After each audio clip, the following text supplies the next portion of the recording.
नमस्कार बच्चों, कैसे हैं आप सब। आशा करती हूँ आप सभी अच्छे होंगे, स्वस्थ होंगे, खुश होंगे और अपनी पढ़ाई भी अच्छे से कर रहे होंगे। तो जैसा कि आप सभी जानते हैं, मैं हूँ आपकी हिंदी की अध्यापिका और मैं स्वागत करती हूँ आप सभी का आईसीटी वर्चुअल क्लासरूम में। और आज हम यहाँ पर एकत्रित हुए हैं पढ़ने के लिए क्लास 9th की हिंदी।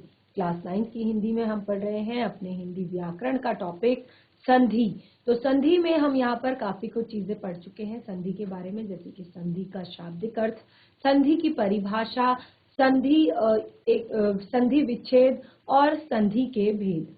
तो संधि के भेदों में हम सबसे पहले यहाँ पर स्वर संधि पढ़ रहे हैं। तो स्वर संधि में भी हमने स्वर संधि की परिभाषा पढ़ ली है और स्वर संधि के भेदों को हम यहाँ पर पढ़ रहे हैं। तो देखिए काफी कुछ चीजें पढ़ चुके हैं और मुझे लगता है और मुझे आशा भी है कि आप लोग इसे नोट डाउन भी कर रहे होंगे, अपनी कॉपी में लिख रहे होंगे और साथ ही अच्छे से समझ भी रहे होंगे, क्योंकि टॉपिक जो है बहुत ही ज्यादा महत्वपूर्ण है।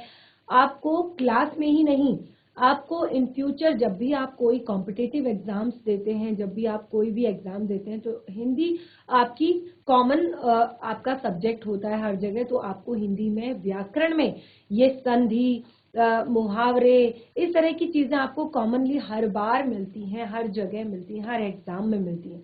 तो ये एक ऐसा टॉपिक है कि जिसको आप अभी के लिए समझे ना समझे, इन फ्यूचर क्योंकि जो चीजें आप अभी पढ़ लेते हैं, अच्छे से समझ लेते हैं, वो आपको हमेशा याद रहती हैं। तो जरूर इसको नोट डाउन करें अपनी कॉपी में और जरूर ध्यान पूर्वक समझने का प्रयास करें। तो हम पढ़ रहे थे लास्ट सेशन में यहाँ पर स्वर संधि के भेद। तो स्वर संधि के मैंने यहाँ पर आपको 5 भेद बताए थे और आप देख सकते हैं बिल्कुल आपके सामने है। दीर्घ संधि, गुण संधि, वृद्धि संधि, यण संधि, अयादि संधि। तो 5 भेद आपको यहाँ पर स्वर संधि के बताए गए हैं। उसके बाद सबसे पहला जो हमारा यहाँ पर टॉपिक है दीर्घ संधि, उसको हमने पढ़ा। तो इसके लिए हमने काफी कुछ सीखी चीजें पिछले लास्ट सेशन में। हमने यहाँ पर सीखा कि ह्रस्व या दीर्घ, ह्रस्व या दीर्घ। अब देखिए ये ह्रस्व क्या होता है, दीर्घ क्या होता है, इस पर हम पिछले लास्ट सेशन में काफी कुछ डिस्कशन कर चुके हैं। क्योंकि अगर बार बार देखिए इस तरह से हम अपना पिछला सेशन रिवाइज करते रहेंगे तो हम अपने टॉपिक को आगे नहीं बढ़ा सकते। तो हमने यहाँ पर ह्रस्व और दीर्घ पढ़ा था। तो ह्रस्व और दीर्घ क्या होते हैं, स्वरों के भेद होते हैं। ह्रस्व यानी कि जिनके उच्चारण में हमें बहुत कम समय लगता है और दीर्घ यानी कि जिनके उच्चारण में ह्रस्व की अपेक्षा दुगना समय लगता है। जैसे एग्जाम्पल के लिए मैंने आपको बताया था, जैसे अ, आ, इ, ई, उ, ऊ, री, ए, आई, ओ, औ। तो यहाँ पे जो अ, ई और उ, ये जो 3 हमारे शब्द हैं, वर्ण है, ये तीनों वर्ण हमारे कैसे हैं, ह्रस्व स्वर है। इनके उच्चारण में हमें बहुत कम समय लगता है। और इसके बाद जैसे हमारे आते हैं आ, ई, उ, री, ए, आई, इनके उच्चारण में ह्रस्व की अपेक्षा दुगना समय लगता है। इन्हें कहते हैं दीर्घ स्वर। स्वर ही है, 11 स्वर होते हैं, आप सभी को कंफर्म हो चुका है लास्ट सेशन में। तो 11 स्वरों में आपके 3 जो होते हैं वो ह्रस्व स्वर होते हैं और बाकी के जो होते हैं वो दीर्घ स्वर होते हैं। तो यहाँ पर हमने कहा ह्रस्व या दीर्घ, ठीक है, या तो आपका अ या आ या फिर अ और अ, ह्रस्व या दीर्घ आपके ह्रस्व अ ई उ, दीर्घ आ ई उ ए आई ओ आपका ह्रस्व से मिलते हैं, ठीक है। तो या ह्रस्व ह्रस्व से मिलता है या ह्रस्व दीर्घ से मिलता है, तो उससे आपका हमेशा ही क्या बनता है, दीर्घ। क्या बनता है, हमेशा ही दीर्घ बनता है। और इसी को हमने यहाँ पर कहा था कि दीर्घ संधि, यानी कि जब भी दीर्घ बनेगा तो उसको कहेंगे दीर्घ संधि। और एक एग्जाम्पल भी हमने यहाँ पर लिखा था। तो वो एग्जाम्पल जो आपका है वो इस तरह से है, देखिए अ धन अ, यानी कि दोनों ही ह्रस्व यहाँ पर मिल रहे हैं और उससे बन रहा है एक दीर्घ। हमेशा दीर्घ बनेगा, ध्यान रखिएगा, हमेशा दीर्घ आ ई ऊ बनेगा, हमेशा दीर्घ आ ई ऊ बनेगा। तो पहला हमने यहाँ पर जो एग्जाम्पल आपको दिया था वो अ धन अ क्या बना आपका, दीर्घ आ। जैसे मत धन अनुसार, मत धन अनुसार, मता अनुसार। तो त का जब आप उच्चारण कर रहे हैं तो अ का स्वर आ रहा है, यानी कि प्रथम शब्द का अंतिम वर्ण द्वितीय शब्द का प्रथम वर्ण। तो त में अ का स्वर आ रहा है, यानी कि अ वर्ण आ रहा है, तो अ हमने लिख दिया म त। साथ ही दूसरा शब्द है अनुसार, मत धन अनुसार, तो उसका पहला वर्ण है अ, जिसको हमने डायरेक्टली लिखा, तो अ धन अ मिलकर बन गया आ। तो ये क्या बना, मतानुसार।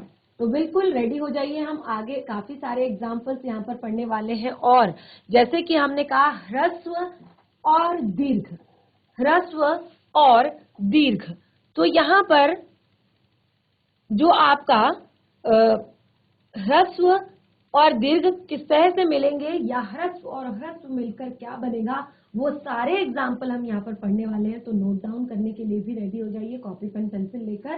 तो आगे कंटिन्यू करते हैं अपने टॉपिक को। चलिए आगे कंटिन्यू करते हैं। जिस तरह से हमने पहला जो यहाँ पर एग्जाम्पल लिया वो हमने लिया ह्रस्व और ह्रस्व, बनेगा हमेशा क्या, दीर्घ। ठीक है, तो पहला एग्जाम्पल हम कर चुके हैं मत धन अनुसार। इसी तरह से दूसरा एग्जाम्पल हम लेंगे राम धन अवतार, राम धन अवतार। तो क्या होगा यहाँ पर दूसरा एग्जाम्पल, राम धन अवतार। तो देखिए रा म अ का स्वर आ रहा है, रा म अ का स्वर आ रहा है, धन अवतार द्वितीय शब्द का प्रथम वर्ण अ, दोनों मिलकर क्या बनाएंगे, दीर्घ आ बनाएंगे। क्या बनाएंगे, दीर्घ आ बनाएंगे। तो राम धन अवतार क्या बनेगा, रामावतार,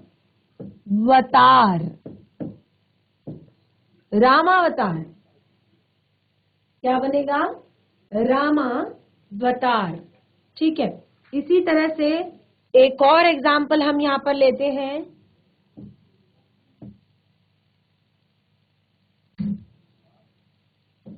भाव धन अर्थ, भाव धन अर्थ। अब इसको कर लीजिए भाव, किसका स्वर आ रहा है, अ का, और दूसरे शब्द का प्रथम वर्ण भी अ ही है। तो अ धन अ क्या बनेगा, दीर्घ बनेगा आ। तो भाव धन अर्थ यानी कि भावा अर्थ, भावार्थ। ठीक है, क्लियर हुआ ये सभी को। इसी तरह से एक और एग्जाम्पल हम यहाँ पर लेते हैं, दीप धन अवली, दीप धन अवली। तो देखिए दीप धन अवली, दी प, प्रथम शब्द का अंतिम वर्ण है अ, दी प, अ धन अवली का अ, क्योंकि हमने क्या कहा था, प्रथम शब्द का अंतिम वर्ण द्वितीय शब्द का प्रथम वर्ण।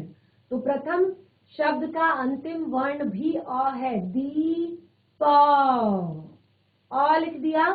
अवली में प्रथम वर्ण भी अ है, अ धन अ क्या बनेगा, दीर्घ आ बनेगा हमेशा। तो दीप धन अवली, दीपावली, दीपावली। क्लियर हुआ सभी को। दीपावली। और भी बहुत सारे एग्जाम्पल्स इसमें आप दे सकते हैं, तो और भी एग्जाम्पल्स लिखने का प्रयास करेंगे इसमें। अगर ऐसा होता है कि समझ में नहीं आया है या कोई दिक्कत है, परेशानी है, तो आप बहुत इसको एक बार घर पर रिवाइज करें, और जो भी आपके डाउट्स हैं, देखिए मैं हर बार कहती हूँ, जब तक आप पढ़ेंगे नहीं आपको डाउट नहीं पता चलेंगे, आपको नहीं पता चलेगा कि आपको क्या समझ में नहीं आया है। अब हम एक ह्रस्व और एक दीर्घ का मेल करेंगे। अब हम क्या करेंगे? एक ह्रस्व और एक दीर्घ का मेल करेंगे। एक ह्रस्व है हमारा अ और दूसरा दीर्घ है हमारा आ। तो हमने कहा हमेशा ही आपका दीर्घ बनेगा, तो दीर्घ क्या है? आ। दीर्घ क्या है? आ। क्लियर हुआ? एक ह्रस्व एक दीर्घ, तो एक दीर्घ ही हमेशा बनेगा। अब चलिए अब इस तरह के एग्जाम्पल लेते हैं। हिम धन आलय। हिम धन आलय, एक ह्रस्व एक दीर्घ। ठीक है। हिम ही मां। म यानी कि अ का स्वर आ रहा है, तो अ हमने यहां पर लिखा। इसी तरह से अब लेंगे द्वितीय शब्द का प्रथम वर्ण, यानी कि आ। तो अ धन आ क्या बनेगा? हमेशा ही दीर्घ बनेगा। तो दीर्घ क्या है इसमें? आ। हिम धन आलय। हिम धन आलय, तो क्या बनेगा ये?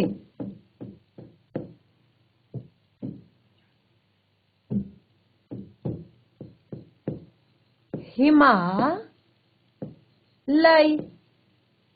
हिम धन आलय, हिमालय। ठीक है। इसी तरह से आगे हम एक और एग्जाम्पल लिखते हैं यहां पर। छात्र धन आवास। छात्र धन आवास। छात्र, अ का स्वर आ रहा है, तो अंतिम वर्ण क्या है? अ है। इसका प्रथम वर्ण क्या है? आ है। छात्र धन आवास। छात्र धन आवास, तो क्या बनेगा? छात्रा। क्या बन जाएगा? छात्रा वास। छात्र धन आवास, छात्रावास। क्लियर?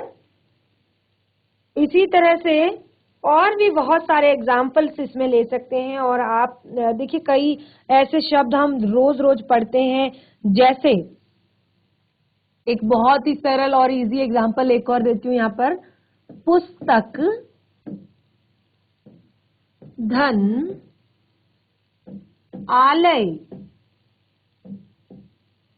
पुस्तक धन आलय, तो देखिए पुस्तक का किसका स्वर आ रहा है अंत में? अ का स्वर आ रहा है। देखिए हमने कहा जो व्यंजन होते हैं इनका उच्चारण हम स्वतंत्र रूप से ना करके स्वरों की सहायता से करते हैं, यानी कि व्यंजनों का उच्चारण हम स्वरों की सहायता से करते हैं। तो पुस्तक धन आलय, पुस्तक धन आलय, अ धन आ, क्या बनेगा? दीर्घ आ ही बनेगा। तो पुस्तक धन आलय हो गया पुस्तकालय। पुस्तकालय। ठीक है। इसी तरह से और भी बहुत सारे एग्जाम्पल, जैसे देव धन आलय, देवालय। धर्म धन आत्मा, धर्मात्मा। ठीक है। तो बहुत सारे एग्जाम्पल आप इसमें और भी दे सकते हैं। अब हम तीसरा करते हैं दीर्घ और ह्रस्व।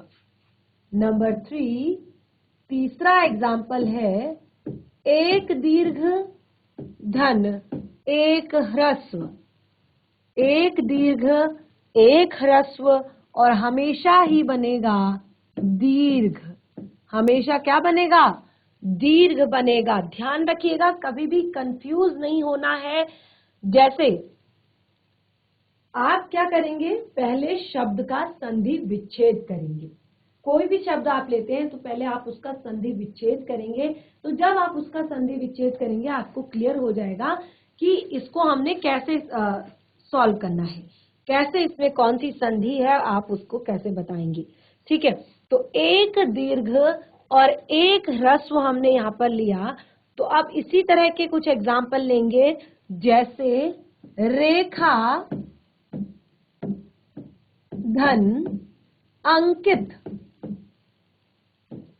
रेखा धन अंकित। अब हमने यहाँ पर रेखा शब्द लिया। अब इसको पढ़ेंगे, अंत में कौन सा स्वर आ रहा है? रे खा। कौन सा स्वर आ रहा है? आ का स्वर आ रहा है। धन अंकित अ।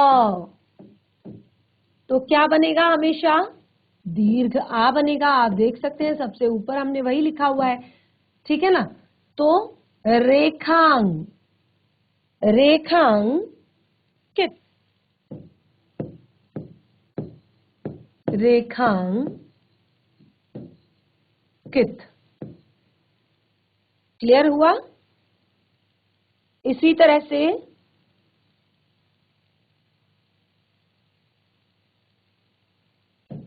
यथा धन अर्थ।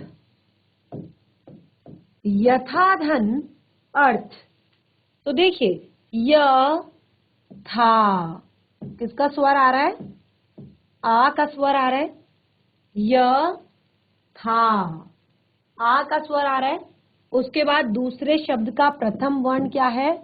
अर्थ, अ। हमेशा क्या बनेगा? दीर्घ आ बनेगा। यथा धन अर्थ। तो क्या होगा एग्जाम्पल?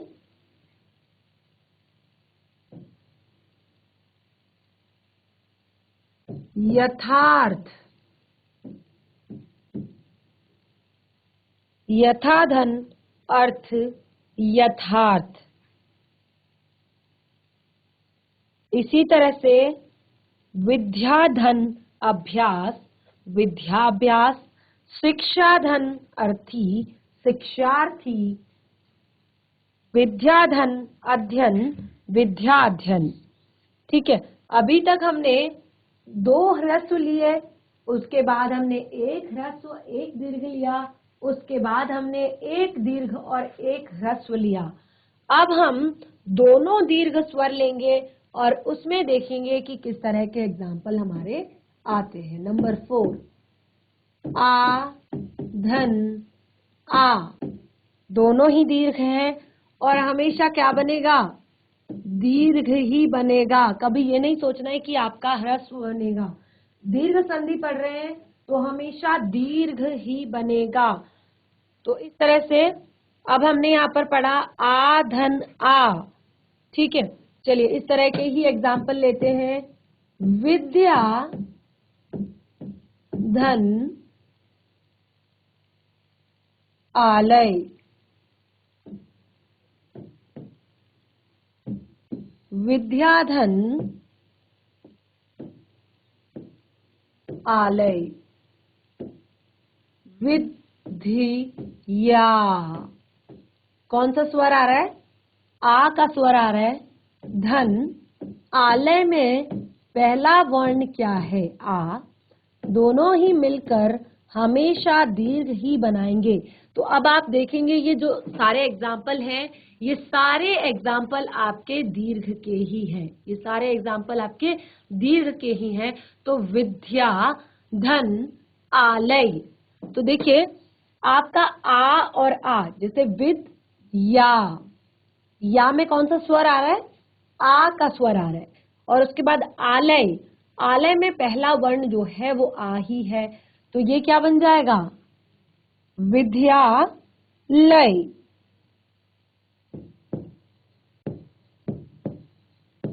विद्यालय,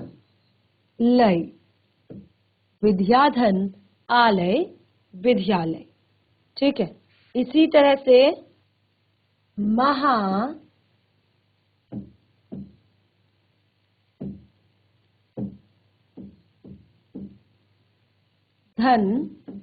आत्मा।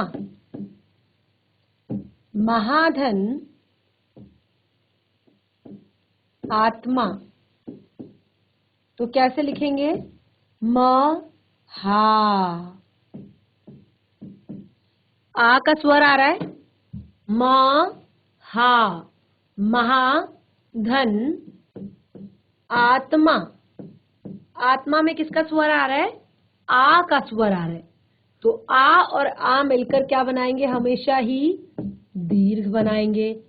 तो महाधन आत्मा, महाधन आत्मा, तो क्या होगा? महात्मा। ठीक है ना?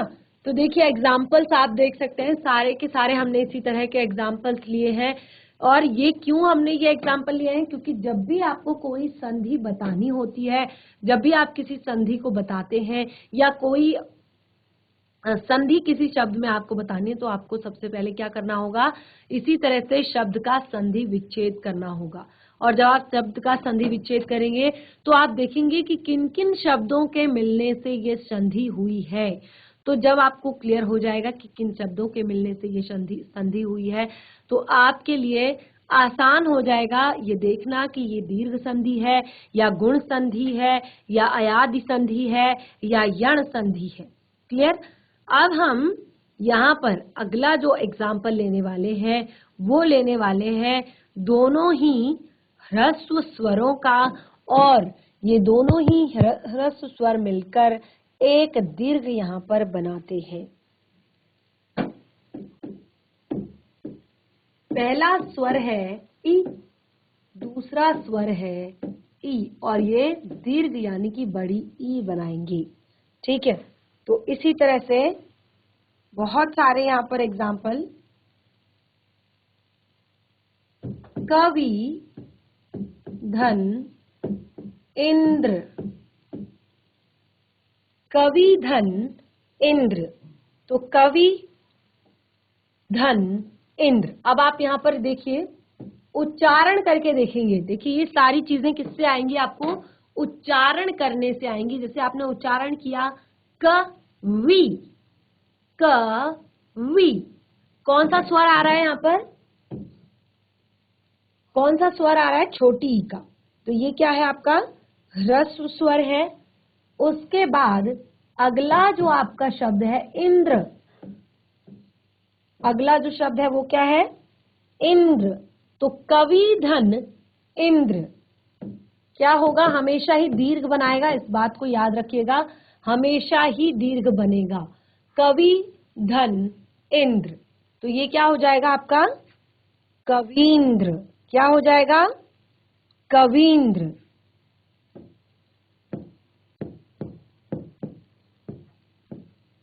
कवींद्र। इसी तरह से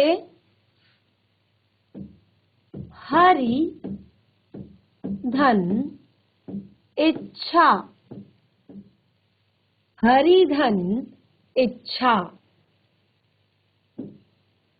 हरि धन इच्छा, हमेशा ही दीर्घ बनेगा, हमेशा ही दीर्घ बनेगा। हरि धन इच्छा, तो क्या हो जाएगा? क्या हो जाएगा? कैसे लिखेंगे इसे? हरि धन इच्छा कैसे लिखेंगे इसको? कौन बताएगा फटाफट? हरि धन इच्छा कौन बताएगा? तो इसको देखिए इस तरह से हम लिखेंगे, हरि धन इच्छा। दो आपके ह्रस्व स्वर मिलकर एक दीर्घ बना रहे हैं, दो ह्रस्व स्वर मिलकर एक दीर्घ बना रहे हैं, तो हरि धन इच्छा। री में छोटी ई की मात्रा का स्वर आ रहा है, छोटी ई का स्वर आ रहा है, और इच्छा में जो ई है वो भी छोटी ई ही है। ठीक है, तो हरिच्छा क्या बनेगा? हरिच्छा। ठीक है, तो ये क्लियर हुआ आपको? इसी तरह से एक और एग्जाम्पल यहां पर आपको देती हूं। अभी धन इष्ट। अभिधन इष्ट। अभिधन इष्ट सेम बिल्कुल। भी छोटी ई, इष्ट देख सकते हैं छोटी ई, और इसका हमने जब यहां पर संधि की तो ये हमेशा बनेगा दीर्घ। तो क्या आएगा? अभिधन इष्ट। अभिधन इष्ट, अभीष्ट। क्या बनेगा? अभिधन इष्ट, अभीष्ट। क्लियर हुआ? क्लियर हुआ सभी को? चलिए आगे बढ़ते हैं। अब दूसरा एग्जाम्पल लेते हैं। अभी हमने यहाँ पर दोनों ही जो स्वर लिए हैं वो कैसे हैं? ह्रस्व ह्रस्व स्वर हैं, और मिलकर क्या बना रहे हैं? दीर्घ स्वर बना रहे हैं। लेकिन अब हम लेंगे एक ह्रस्व और एक दीर्घ। अब हम लेंगे एक ह्रस्व और एक दीर्घ। एक ह्रस्व एक दीर्घ, और हमेशा ही बनेगा दीर्घ। हमेशा क्या बनेगा? दीर्घ बनेगा। ध्यान रखिएगा। जैसे गिरी धन ईश। गिरिधन ईश। तो देखिए गिरिधन ईश। अब यहां पर आप पहले उच्चारण कीजिए, पहले आप पढ़िए। गिरिधन ईश। गिरी यानी कि एक आपका ह्रस्व है। धन ईश एक आपका दीर्घ है, और बनेगा तो हमेशा ही दीर्घ। तो क्या बनेगा? गिरिधन ईश। तो ये बनेगा गिरीश। क्या बन जाएगा? गिरीश। अब आप क्या देख रहे हैं? देखिए क्या अंतर लग रहा है आपको गिरी और गिरी में? गिरिधन ईश, गिरीश, क्या अंतर लग रहा है आपको इन दोनों में? तो इन दोनों में अंतर यह है कि जो आपने इधर से लिखा है गिरी, ये आपका यहाँ पर क्या बन गया? दीर्घ स्वर बन गया। जो गिरी धन ईश था वो अब बन गया गिरीश। ठीक है ना? उच्चारण से ही आपको पता चल जाता है कि कहाँ पर ह्रस्व स्वर है और कहाँ पर दीर्घ स्वर है। तो इसी तरह से एक एग्जाम्पल हमने यहाँ पर कर लिया। अगला एग्जाम्पल हम यहाँ पर लेते हैं। बहुत सारे इस तरह से एग्जाम्पल होते हैं जिसके, जैसे मुनि धन ईश, हरि धन ईश, कपि धन ईश। ठीक है, एक और एग्जाम्पल ले लेते हैं। हरि धन ईश। तो हरि धन ईश हमेशा ही दीर्घ बनेगा। हमेशा ही दीर्घ बनेगा। ठीक है, तो हरि धन ईश क्या बनेगा? हरीश। बड़ी की मात्रा इसमें लग जाएगी। ठीक है, तो ये कुछ एग्जाम्पल हमने लिया, एक ह्रस्व और एक दीर्घ का।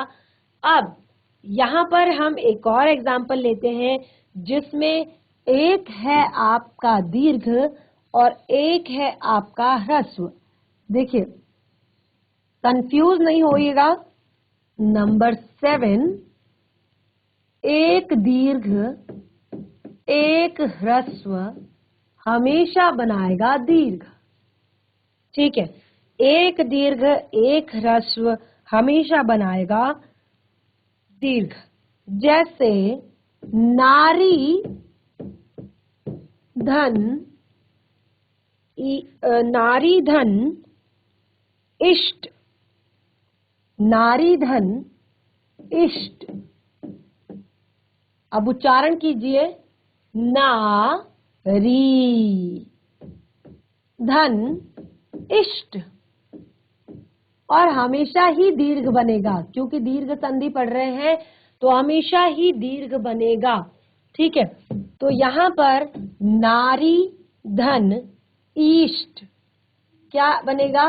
दीर्घ बनेगा, तो क्या होगा? नारिष्ट। क्या होगा? नारिष्ट। इसी प्रकार नारी धन इंद्र, नरेंद्र, मही धन इंद्र, महेंद्र। ठीक है, तो ये काफी सारे एग्जाम्पल्स हमने यहां पर पढ़ लिए। अब आगे बढ़ेंगे। अभी तक हमने यहां पर दोनों ह्रस्व लिए। सबसे पहले दोनों ह्रस्व हमने ले लिए, उसके बाद हमने एक ह्रस्व और एक दीर्घ ले लिया, उसके बाद हमने एक दीर्घ और एक ह्रस्व ले लिया। अब हम दोनों दीर्घ स्वरों को यहाँ पर लेंगे, दोनों दीर्घ स्वरों को यहाँ पर लेंगे और देखिए बनेगा हमेशा दीर्घ ही। ध्यान रखिएगा, बनेगा हमेशा दीर्घ ही। ठीक है, जैसे नदी धन ईश, नदी धन ईश। तो देखिए न दी दीर्घ है, दूसरे शब्द का प्रथम वर्ण भी दीर्घ है, तो हमेशा दीर्घ ही बनेगा। नदी धन ईश क्या बन जाएगा? नदीश। इसी तरह से सती धन ईश, सती धन ईश,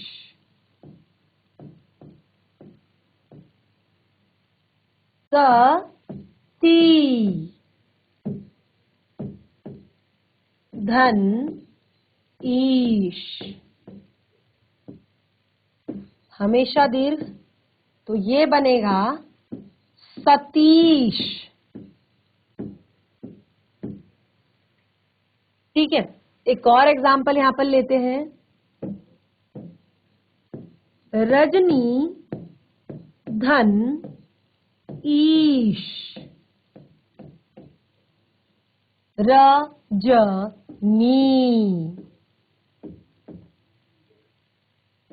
दीर्घ, धन ईश दीर्घ। हमेशा क्या बनाएगा? दीर्घ ही बनाएगा, तो क्या हो जाएगा? रजनीश। ठीक है, तो इस तरह से हमने यहाँ पर काफी सारे एग्जाम्पल्स पढ़ लिए। इसका एक और एग्जाम्पल हम लिख सकते हैं, नारी धन ईश, नारीश। तो आप लोग इसके एग्जाम्पल और भी मतलब जितने भी हमने यहाँ पर दिए हैं स्वर, उन सभी के एग्जाम्पल आप लिख सकते हैं। उन सभी के एग्जाम्पल्स आप और भी कुछ एग्जाम्पल्स आप बता सकते हैं। देखिए, आज हमने यहाँ पर स्वर संधि के भेदों में काफी कुछ डिस्कस कर लिया है और काफी ज्यादा महत्वपूर्ण चीजें हमने यहाँ पर आज डिस्कस की हैं। तो जो भी कुछ हमने यहाँ पर पढ़ा है उसको घर पर एक बार जरूर रिवाइज करें और जितने भी आपको एग्जाम्पल लिखाए हैं इन सारे एग्जाम्पल्स की आप प्रैक्टिस करें। घर पर इस तरह के कुछ और शब्द लीजिए, उनका संधि विच्छेद कीजिए और फिर उनको इस तरह से समझने की कोशिश कीजिए। और कोई भी डाउट अगर इस सेशन में हो, कोई भी दिक्कत हो, कोई भी परेशानी हो, तो बेझिझक, बिना डरे, बिना हिचके नेक्स्ट जो हमारा सेशन होगा उसमें सबसे पहले आप अपने डाउट्स कि मैम मुझे ये समझ में नहीं आया, यहाँ पर मुझे ये समझ में नहीं आया, या ये दिक्कत मुझे इसको समझने में है, या और भी आपकी जो भी प्रॉब्लम्स हो, आप सारी अपनी समस्याएं शेयर कर सकते हैं, बता सकते हैं। आपको फिर से रिवाइज किया जाएगा और जिस तरह से आप समझना चाहते हैं बिल्कुल उस तरह से आपको बताया जाएगा। तो इस तरह से आज का सेशन हमारा यहीं पे समाप्त होता है। अपने टॉपिक को कंटिन्यू करेंगे हम अपने नेक्स्ट सेशन में। तब तक के लिए धन्यवाद। आपका दिन शुभ हो।